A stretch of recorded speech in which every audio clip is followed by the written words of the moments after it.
ចាពុកម៉ែបងប្អូនថ្ងៃនេះខ្ញុំនឹងឲ្យពុកម៉ែបងប្អូនមកមើលជាងគាត់ជួសជុលណាឡានដែលគាត់ខូចរងក្បាលកន្លះហើយពុកម៉ែបងប្អូនឆ្ងល់ថាមូលហេតុអីបានជាឡាននឹងវាខូចរងក្បាលកន្លះអញ្ចឹងគឺដោយសារតែម៉ាស៊ីនក្តៅពេកដល់ពេលម៉ាស៊ីនក្តៅវាធ្វើឲ្យឡាននឹងវាគប់ពេវាទៅជាអាលុត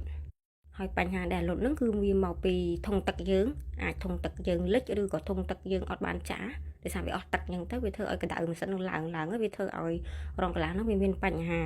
អញ្ចឹងវាធ្វើឲ្យម៉ាស៊ីនយើងហើយតើលោតហើយវិធីគឺអត់មានអីទេទី1គឺអស់ទី2គឺស្ទូចទៅជាងហើយគឺអាចដោះស្រាយបានទេណា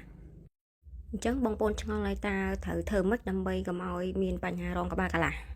គឺដោយវីដេអូមុនខ្ញុំនិយាយអញ្ចឹងគឺទី1គឺខ្ញុំចង់ឲ្យបងប្អូនផ្លាស់ប្ដូរការប្រើពីប្រើទឹកធម្មតាមកប្រើទឹកខូលិនណាគឺវាជំនួយដល់ធុងទឹកយើងបានច្រើនដោយវីដេអូមុនដែលខ្ញុំបាននិយាយអញ្ចឹងហើយបងប្អូនទីគឺអាសាមើលកដៅនៅកង់តខាងមុខទៅតែវាឡើងកដៅប៉ុណ្ណាពេលខ្លះយើងអត់បានចាប់អារម្មណ៍ក៏វាឡើងខ្លាំងវាទៅប៉ះពាល់ដល់រងក្បាលកន្លះយ៉ាងដែរហើយបើសិនបើពុកម៉ែបងប្អូនមានបញ្ហាហ្នឹងបងប្អូនអាចតាក់ទងតាម Telegram នៅខាងលើហើយអាចមកដល់ទីតាំងផ្ទាល់គឺខ្ញុំដាក់នៅខាងលើដែរចាអរគុណពុកម៉ែបងប្អូនជម្រាបលា